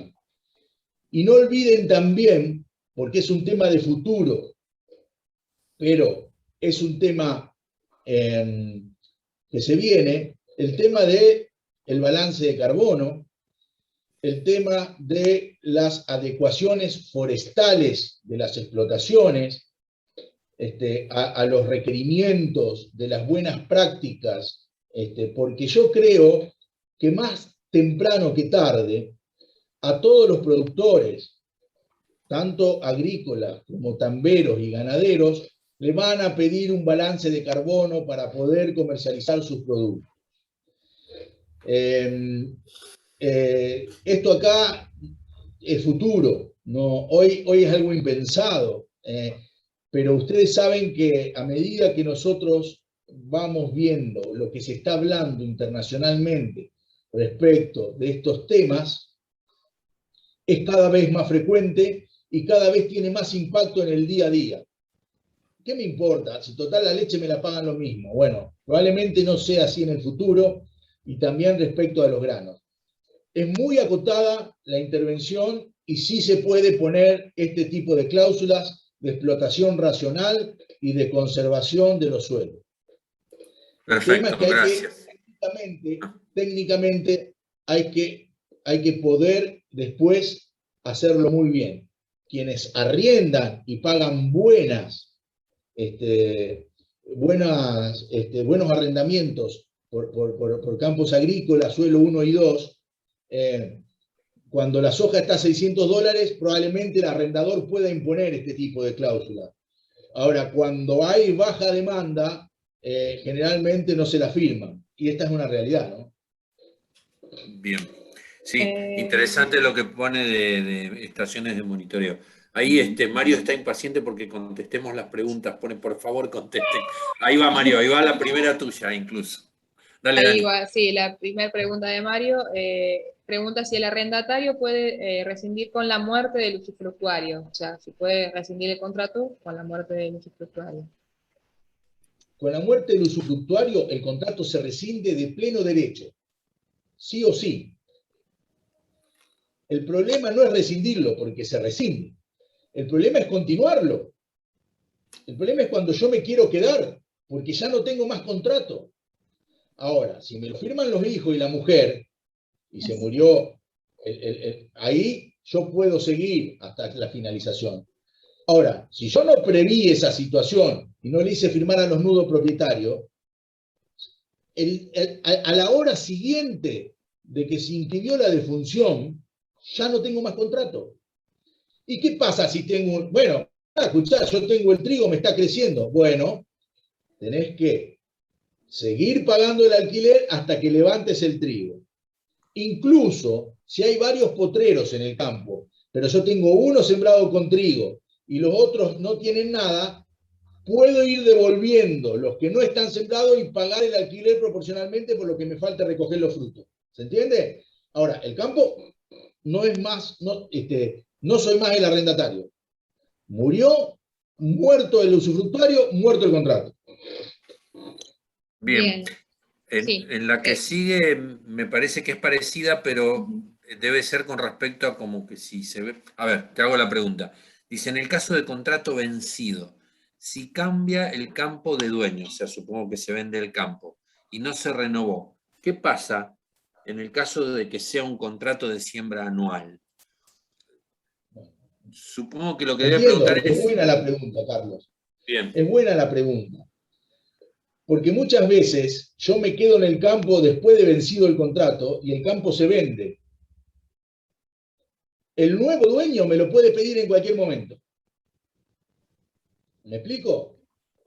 ¿Tengo derecho a levantar mis cosechas? Tengo derecho. Tengo que seguir pagando. Pero inmediatamente que levanté mi cosecha me tengo que ir. Y esto es un problema, sobre todo en las explotaciones tamberas, donde el campo, en relación a las vacas y al nivel de producción y al plan productivo, es muy importante. Y en ese sentido, por eso recomendamos no dejar vencer los contratos. Ahora, si el contrato está vigente y el campo se vende, quien compra el campo está obligado a respetar ese contrato. Exactamente. Y cuando los contratos son muy largos, más de 5 años, ni hablar de 10 o 15 o 20, inscribir los contratos en el registro de la propiedad. Entonces, cuando el escribano hace la escritura y dice, che, mirá que acá hay un contrato anotado de 10 años. Si vos compras este campo, estás obligado a respetarlo. Perfecto. Otra pregunta. Dice, ¿qué pasa cuando se siembra y se arrienda y paga con mercadería? ¿Qué documentos hay que tener para el arrendador si no es un productor?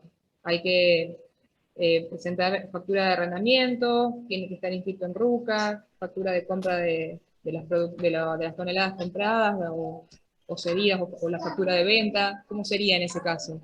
Perdón, Daniela, ¿podés repetir la pregunta? Sí. Dice, ¿qué pasa cuando se siembra y se arrienda y el pago es con mercadería? Con pago en especie. Exactamente. Pero con una parcería. Eso no lo aclara. Debe ser que sí. Técnicamente es una parcería. Reparto de frutos. La otra parte tiene que ser productor sí o sí para hacer parcería. Tienen que ser 2 productores. Si no, Sí o no se sí, puede. 2 productores, si no, no se puede. Exactamente. Y si si no es productor, que es un contrato con pago en especie, un arrendamiento, el arrendador debería estar inscripto para poder comprar ese cereal, porque él lo tiene que, de alguna manera, ese cereal lo tiene que recibir y lo tiene que vender. Entonces, le hace una liquidación primaria de granos. Perdón, Mario aclara que no, dice. Contrato de arrendamiento accidental. Yo haría lo siguiente, a ver, si es algo que todavía no se llega a dilucidar. Mario, habilitate el micrófono si querés aclarar la pregunta. Y después volvés a silenciarte. Mario. Ahí está. Mario, ¿te podés habilitar el micrófono? Lo perdimos a Mario. Sí, no debe tener micrófono o no lo debe poder habilitar. Bueno, tiene el micrófono roto. Me aclara que tiene el micrófono roto por el chat. No, él dice... No, para Mario. Si es un contrato accidental... Si es un contrato accidental y no está homologado, termina ese contrato y puede seguir, porque puede considerarse establecido por el plazo mínimo de 3 años. ¿Me explico? Yo hago un contrato por una cosecha de soja y una de trigo, ciclo agrícola 2021-2022. Termino de levantar el trigo y termina el contrato, si está homologado. Si no está homologado, alguno de los dos puede decir, che, mirá, este contrato que nosotros hicimos por 1 año en realidad es por 3, porque no está homologado. Por eso es accidental, porque es una excepción. Tiene reglas, entonces, y si está relacionado con la muerte del usufructuario, muere durante el contrato accidental, se termina. Pero tengo derecho a levantar lo que sembré. Sí. Si se me muere en junio y justo levanté la soja, no siembro el trigo. ¿Está? Pero ahí en ese caso, si yo le pago con mercadería, tiene que haber factura de arrendamiento por parte del titular, y a su vez, si le pago con mercadería, me tiene que comprar esa mercadería. Tiene que estar inscripto en el CISA como comprador de grano, en realidad como canjeador, para después poder vender el cereal. Hay una liquidación primaria de granos también.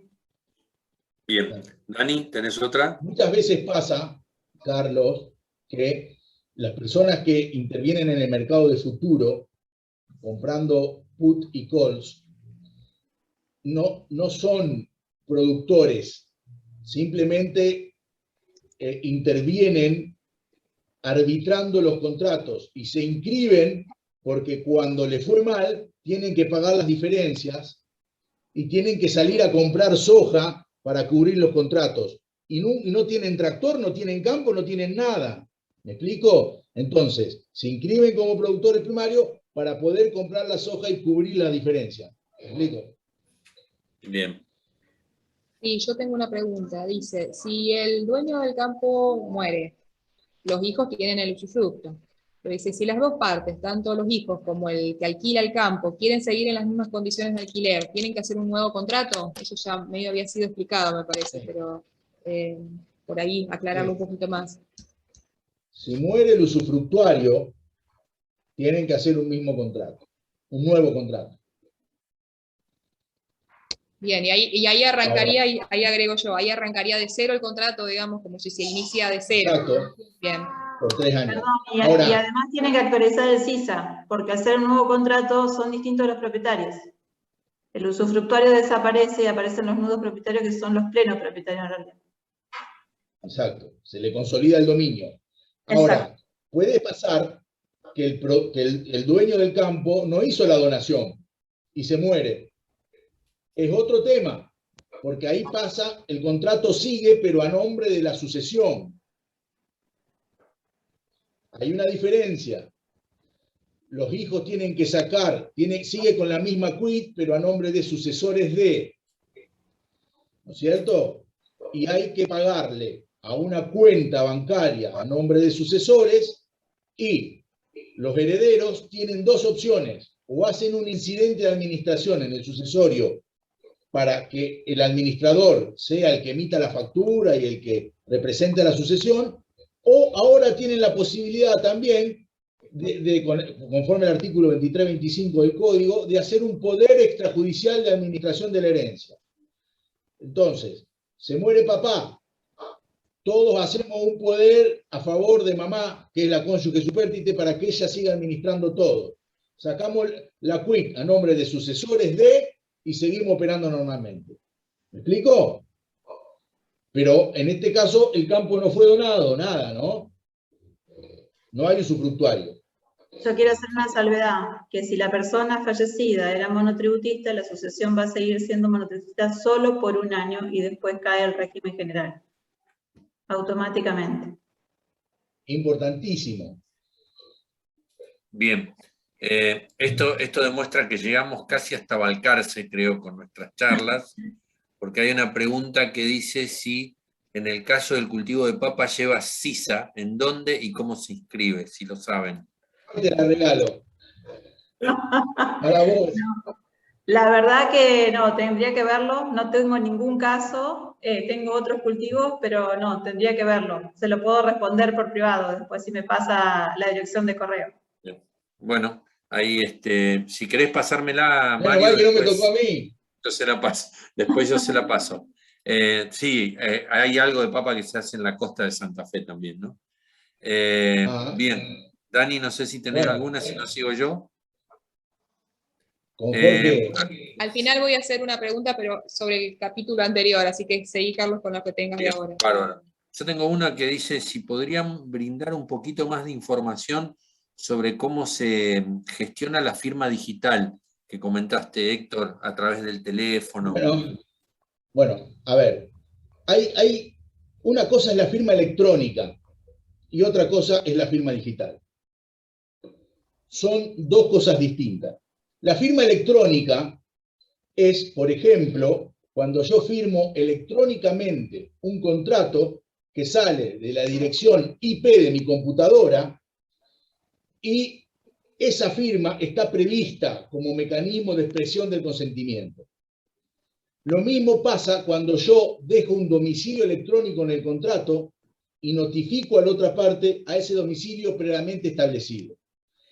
Nadie puede dudar de que ese correo electrónico o que de esa firma electrónica que hice a través de una aplicación, por ejemplo, SignUp, Kira, hay un montón en el mercado. Nadie puede dudar que es mi firma, pero es lo mismo que si yo firmo un documento simple, sin escribano, sin nada. Punto. ¿Bien? Ahora bien, otra cosa es la firma digital. La firma digital hay que gestionar un certificado, el agente regulador es el ONTI, que es una agencia gubernamental, estatal, que nosotros registramos nuestros datos, nos dan un token, que es este. Este es un token de firma digital. Es como un pendrive, ¿no es cierto? Este token se enchufa en el puerto USB de la computadora y con el certificado instalado en la máquina, ¿cierto? En la máquina, en la computadora, y el token insertado en el puerto USB, yo voy a emitir una firma digital que se compone de un algoritmo muy difícil de descifrar, porque son una serie concatenada de operaciones matemáticas indescifrables, que tiene un número muy largo que va a decir que esa firma fue estampada por mí tal día, a tal hora, con el token puesto en la computadora y el certificado instalado en mi máquina. Esa firma digital hace casi el mismo efecto jurídico de una firma por escribano. Yo acá, a ver, sin revelar datos, estoy buscando en mi computadora cómo es una firma digital para mostrarles. Pero la firma digital, por ejemplo, muy pronto va a estar para, por ejemplo, los contratos por granos que se hacen con la bolsa de comercio. Esos contratos tipo se van a hacer en forma electrónica. Bien, miren, acá les voy a compartir pantalla. Voy a compartir pantalla, a ver cómo puedo compartir pantalla. Ah, no, me fui. Abajo. No quiero compartir pantalla.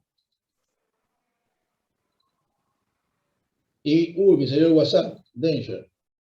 Acá se ve. ¿Ven esto? ¿Ven esto que dice Gonen Héctor Esteban? Firmado digitalmente por Gonen Héctor Esteban, serial number, tal, fecha, tal. Todo esto, mediante este algoritmo, va a poder ser certificado por el ONTI y por cualquier destinatario que yo firmé digitalmente un documento. Esto, hoy los abogados, la pandemia aceleró un montón el uso de esto, y los abogados lo tenemos para firmar escritos judiciales y presentarlo a tribunales en forma virtual. Pero para los productores agropecuarios se viene inevitablemente para firmar un montón de documentación, como por ejemplo los contratos de compra, los contratos de venta, cuando quiere uno fijar el precio para vender un cereal, etcétera, etcétera, etcétera. Bien. Bueno, otro comentario con respecto a la aptitud de uso y el deterioro del suelo, que me parece atinado, que dice que cuando se evalúa esto y se mide es negocio mutuo, digamos, el cuidar el suelo, ¿no? Pero no hace ninguna pregunta ahí. Después hay una pregunta que dice si sacar fotos de las casas y eso que mencionaste, Héctor, de los alambrados incluso se podrían llegar a sacar fotos, pienso, y firmarlas, se pueden adjuntar al contrato ese tipo de comprobantes. Exacto, sí, es una buena práctica. Exacto. Nosotros lo recomendamos porque es algo fácil. Claro. Contratar un escribano para hacer una contratación al inicio de la relación. Otra cosa que se pone a veces, que también usual, que el arrendador dice cómo está el campo y otorga un plazo de 15 días para que el arrendatario lo revise y refute ese inventario. Y ahí se ponen de acuerdo. Pero es más engorroso. Lo mejor es ir juntos, sacar fotos y firmar. Perfecto. Bien, ya vamos a ir terminando con las preguntas. Preguntan si tiene responsabilidad el arrendador si le sucede algo a los prestadores de servicios que contrata el arrendatario. No, el nexo causal se corta en caso de arrendamiento, pero ojo, que esté bien hecho el contrato, con fecha cierta y sellado. Porque si no, todos haríamos un contrato antedatado, lo tiramos para atrás y nos liberamos la responsabilidad, ¿no?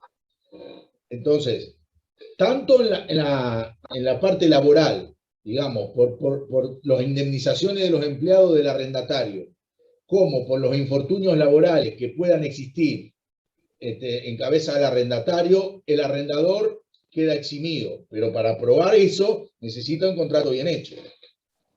Bien. Bueno, y la última de mi parte dice, ¿el leasing para vaquillonas está reglamentado por ley? No, está el contrato de leasing. Sí. Perfectamente se pudiese hacer para vaquillona.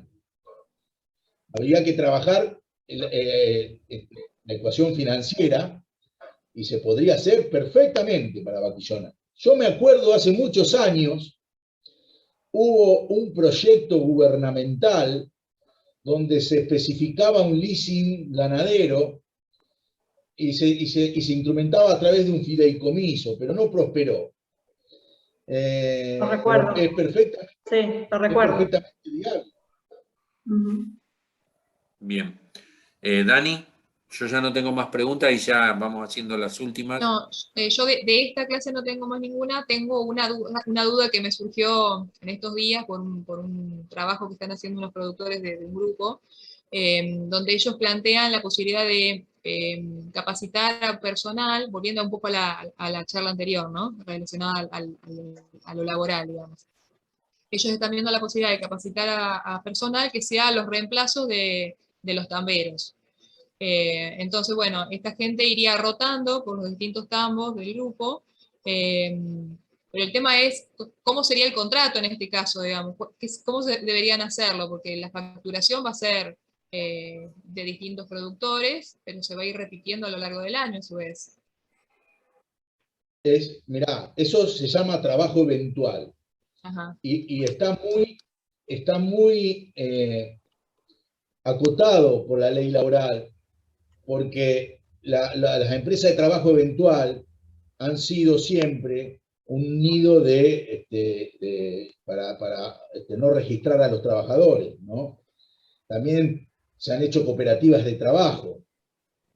Lo que a lo mejor puedan hacer los tamberos, yo te digo, una cooperativa de trabajo de tamberos para hacer reemplazos en los tambos o para cubrir necesidades donde no está la bolsa de trabajo de la UATRE, sería una excelente idea.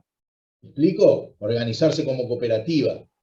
Lo que veo muy difícil, Claudia, y a lo mejor en esto me puede ayudar, y se puede hacer como un multiempleador. Sí, que hay casos. Hay casos que se puede establecer de grupos que lo están trabajando de esa manera, con un multiempleador.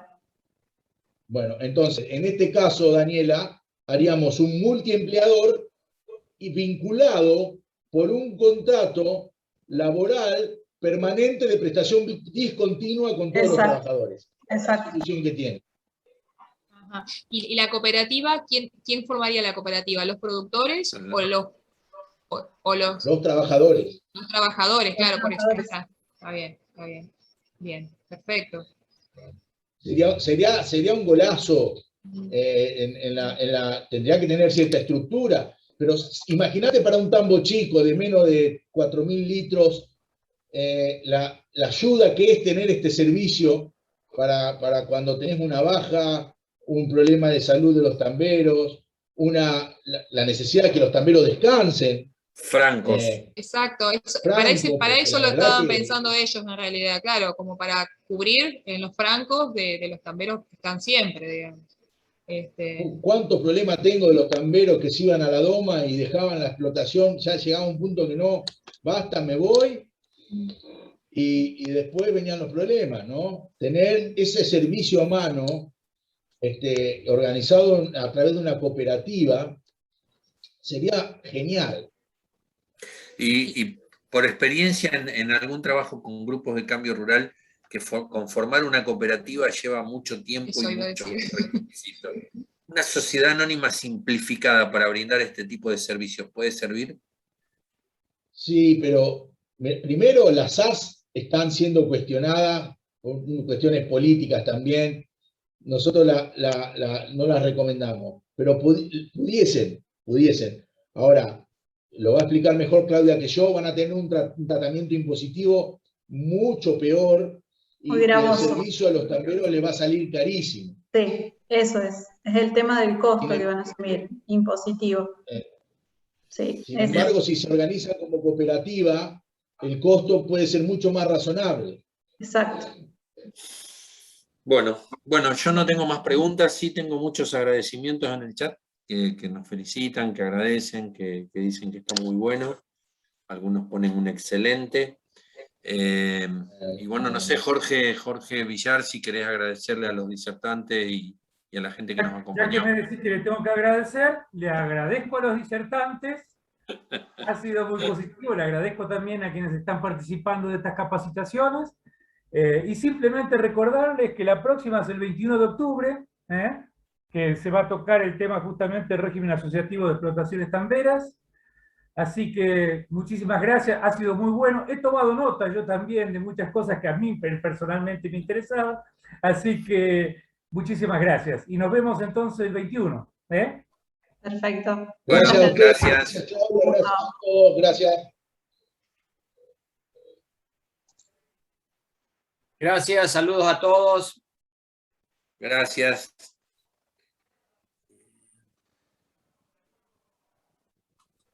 Dani, paro la grabación,